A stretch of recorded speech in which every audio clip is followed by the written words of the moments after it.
শীতকাল আসলেই অনেকের কাছে গোসল করাটা যেন একটা বড় চ্যালেঞ্জের বিষয়ে দাঁড়ায়। পানি দেখলেই কেমন যেন বুক ধুকধুক করতে থাকে। আর যদি সকালে গোসল করতে হয় তাহলে তো কোনো কথাই নেই, ঘুম থেকে উঠেই যেন কান্না পায়। এই কষ্টের হাত থেকে বাঁচতে অনেকে গরম পানিতে গোসল করেন। যতই আরাম হোক না কেন, এই গরম পানির গোসল হতে পারে নানা ক্ষতির কারণ। যেমন গরম পানি ত্বকের জন্য একেবারে ভালো নয়। শীতকালে এমনিতেই ত্বক ও চুল রুক্ষ হয়ে যায়।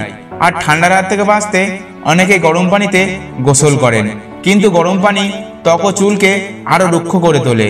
তাই নিজের চুল ও ত্বকের কথা চিন্তা করে ঠান্ডা পানিতে গোসল করুন। ঠান্ডা পানি রক্তের শ্বেতকণিকা বাড়াতে সাহায্য করে।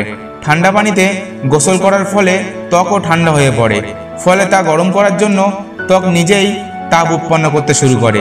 এই তাপ উৎপাদনের সময় শ্বেত রক্তকণিকা জন্মাতে থাকে, যা রোগ প্রতিরোধে সাহায্য করে। এই সময় রোগ প্রতিরোধ ক্ষমতা না বাড়লে সর্দি কাশির মতো সমস্যাও দেখা যায়। ঠান্ডায় ব্যথা যেন একটু বেড়ে যায়, ঠুক করে কোথাও লাগলেই ব্যথা করে। এছাড়া মাসেল পেন তো খুব স্বাভাবিক বিষয়। আর এই সমস্যার হাত থেকে বাঁচতে অবশ্যই ঠান্ডা পানিতে গোসল করুন। মাসেলের ব্যথা কমাতে সাহায্য করে ঠান্ডা পানি। ক্লান্তি দূর করতে সাহায্য করে ঠান্ডা পানি। সারাদিন কাজ করার পর হয়তো গরম পানিতে গোসল করে অনেকেই আরাম পায়, কিন্তু ক্লান্তি দূর করে শরীরকে চনমনে করে তুলতে অনেক বেশি সাহায্য করে ঠান্ডা পানি। সকালে ঘুম থেকে উঠে কাজে যেতেই হবে, কিছু করার নেই। ঠান্ডা বলে যে কাজে যাবেন না সেটা হবে না। সারাদিন ঘুম ঘুম ভাব থাকলেও কেমন যেন লাগে। তাই ঘুম ভাব কাটাতে শরীরকে সতর্ক করে তোলার জন্য ঠান্ডা পানিতে গোসল করুন। দেখবেন এক নিমেষেই কেটে গেছে ঘুম।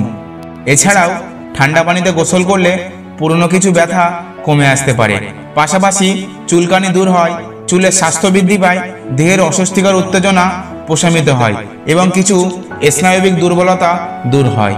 এবার আমরা জানবো গরম পানি ও ঠান্ডা পানি দিয়ে গোসলের কয়েকটি উপকার। প্রথমে গরম পানি। নাম্বার 1, গোসলের পর শিথিল বোধ করতে চাইলে গরম পানি দিয়ে গোসল করুন। ক্লান্ত হয়ে বাড়ি ফেরার পর গরম পানির গোসল আপনার ক্লান্তিভাব কাটাবে। নাম্বার 2, মাথা ব্যথা থাকলে গরম পানি দিয়ে গোসল করুন। এটি সাময়িকভাবে মাথা ব্যথা কমাবে। নাম্বার 3, ঘুম থেকে ওঠার পর মুখ ফোলা লাগলে মুখের ফোলাভাব কমাতে গরম পানিতে গোসল করুন। নাম্বার 4, গরম পানির গোসল নাকের সর্দি কমায়। নাম্বার 5, গরম পানির গোসল শরীরের বিষাক্ত পদার্থ দূর করে। এবার আমরা জানবো ঠান্ডা পানি দিয়ে গোসল করলে কি কি উপকার পাবো। নাম্বার 1, ঠান্ডা পানির গোসল রোগ প্রতিরোধ ক্ষমতা বাড়াতে সাহায্য করে।